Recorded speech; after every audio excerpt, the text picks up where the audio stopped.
Hello and welcome to Study Brains. तो आज की वीडियो में हम बात करेंगे इंडस वाटर ट्रीटी 1960 के ऊपर। इससे पहले हमने इंडस रिवर को स्टार्ट किया था और इंडस को हमने कंप्लीट किया।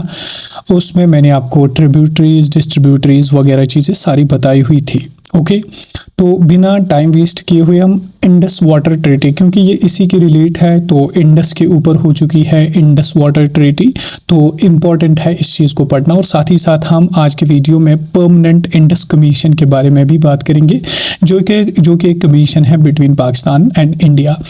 मैंने इम्पॉर्टेंट पॉइंट्स इसमें लिखे हैं ताकि आपको याद रखने में आसानी हो जाए, और साथ ही साथ इन्हीं में से क्वेश्चंस आपको पूछे जाएंगे। सबसे पहले इंडस वाटर ट्रीटी कब हुई? देखिए 19 सितंबर 1960 को हुई है। किस किस के दरमियान हुई? इंडिया एंड पाकिस्तान के दरमियान ये एक ट्रीटी हुई है इंडस के ऊपर। कहाँ पे हुई? कराची इन 19 सितंबर 1960 में हुई। तो इंडिया की तरफ से तब प्राइम मिनिस्टर था जवाहरलाल नेहरू, और पाकिस्तान की तरफ कौन था? अयूब खान। लेकिन इंडिया की तरफ से पीएम प्राइम मिनिस्टर, पाकिस्तान की तरफ था प्रेसिडेंट अयूब खान। ये क्वेश्चन पूछा जा सकता है कि पाकिस्तान, आपको वन लाइनर में दिया जाएगा, from India there was PM Jawaharlal Nehru and PM Ayub Khan, तो वो गलत होगा, पीएम नहीं प्रेसिडेंट। इसको याद रखना।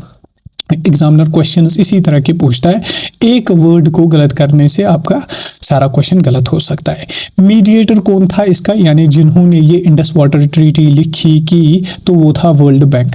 अगर वर्ल्ड बैंक आंसर में नहीं होगा कभी, तो IBRD इसको कहते हैं, international bank reconstruction and development. इसको IBRD भी कहते हैं वर्ल्ड बैंक को। तो वर्ल्ड बैंक की तरफ से था कौन? William elif. ओके, इस चीज को याद रख लीजिए। 80% of water from 6 rivers to Pakistan. देखिए 80% जो है वाटर वो पाकिस्तान को दिया गया इस ट्रीटी के तहत। ओके, 3 ईस्टर्न रिवर्स मिले इंडिया को, यानी बियास, रवि एंड सतलुज किसको दिए गए? इंडिया को, यानी इंडिया उनका पानी इस्तेमाल करेगा। और 3 वेस्टर्न रिवर्स, इंडस, चनाब और झेलम, पाकिस्तान को। तो पाकिस्तान को कुल मिला 80% ऑफ वाटर, क्योंकि ज़्यादा वाटर इंडस, चनाब और झेलम का ही है। रवि, बियास और सतलुज इनका कम पानी है। ये इंडिया को मिले ये 3 रिवर्स, और इंडस, चनाब और झेलम किनको? पाकिस्तान को। तो इसको याद रख लीजिएगा। एक और चीज़ है यहाँ पर, first dam built by India under Indus Water treaty was Salal dam on Chenab in Reasi district, 1970 से 87 तक। अगर आपसे क्वेश्चन पूछे कि बोलिए इंडस वाटर ट्रीटी के तहत पहला डैम कौन बनाया इंडिया ने, तो वो था सलाल डैम। ये बनाया रियासी में, चिनाब के ऊपर। मेजर डैम्स अगर हम देखेंगे, 2 डैम्स है इंपॉर्टेंट जो इंडस पे हैं, एक है तरबेला डैम, दूसरा है कालाबाग डैम। इस चीज को भी याद रख लीजिए। अब पढ़ते हैं PIC। PIC की फुल फॉर्म होती है परमानेंट इंडस कमीशन। ये क्या है? ये एक ऐसा कमीशन है जो बायलैटरल कमीशन है बिटवीन इंडिया एंड पाकिस्तान, ताकि ये क्रिएट किया गया ताकि मैनेज करे goals of Indus Water treaty 1960। जो भी इसके गोल्स होंगे, जो भी इसके मकसद होंगे, उनके लिए ये परमानेंट इंडस कमीशन बनाया गया। अब ये बनाया गया किसके तहत? आर्टिकल 8 के तहत of Indus Water treaty, established for cooperation and dispute resolution. बनाया क्यों गया था? देखिए इंपॉर्टेंट ये भी है कि किस आर्टिकल के तहत बनाया गया था इंडस वाटर ट्रीटी, तो आर्टिकल 8 के तहत।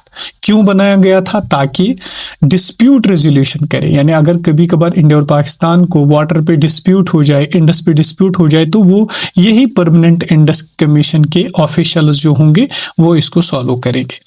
Ensure the exchange of hydrological and other relevant data between India and Pakistan. तो ये जो हाइड्रोलॉजिकल एंड रिलेवेंट डेटा होता है ना, यानी इंडस के बारे में, इंडस में कहाँ पे इरोजन हो गया, इंडस में कहाँ पे प्रॉब्लम हो गई, कितना पानी चल रहा है, आज कितना पानी है, तो ये दोनों डेटा आपस में शेयर करता है इंडिया और Pakistan. The commission is required to meet at least once a year alternatively in India and Pakistan। तो ये जो कमीशन है, यानी जो इस कमीशन में लोग हैं, वो मिलते हैं ईयर में एक बार, alternatively in India and Pakistan, यानी कभी इंडिया में कभी पाकिस्तान में। साल में एक बार ये वहां पे मीटिंग करते हैं।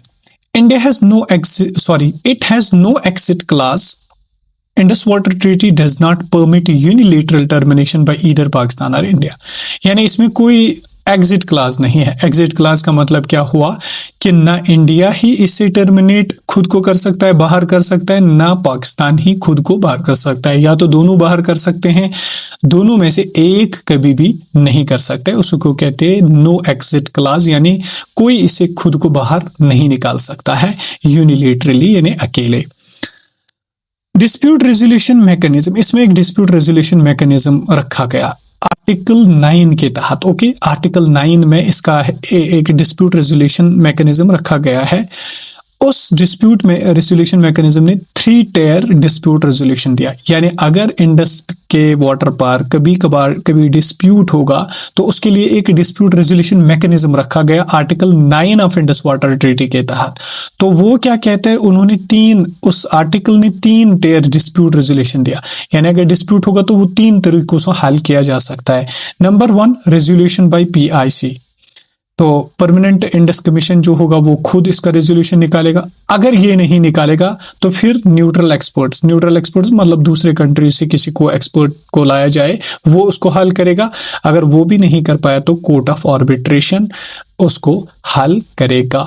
तो अगर आपको कल क्वेश्चन होगा कि बोलिए डिस्प्यूट रेजोल्यूशन मैकेनिज्म जो इंडस का है उसमें 3 टायर डिस्प्यूट रेजोल्यूशन है, तो वो कौन कौन है और किस आर्टिकल के तहत है। तो आर्टिकल 9 के तहत ये डिस्प्यूट रेजोल्यूशन मैकेनिज्म बनाया गया, और इसमें कौन है, resolution bye PIC, neutral expert, court of arbitration.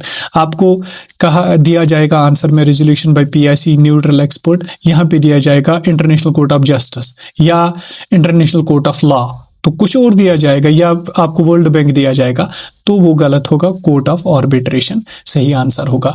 I hope आपको Indus Water treaty and permanent Indus commission समझ आया होगा। अब हम कल वाले लेक्चर में बात करेंगे रिवर झेलम के ऊपर, ताकि रिवर झेलम के ऊपर बात होगी। तो उस वाले लेक्चर को हम कल कंप्लीट करेंगे, जिसमें हम इंडस वाटर रिवर झेलम के ऊपर बात करेंगे। Thank you so much, stay happy and stay blessed. अगर आपको कंटेंट ठीक लग रहा है तो दूसरों तक जरूर इस वीडियो को शेयर कीजिए।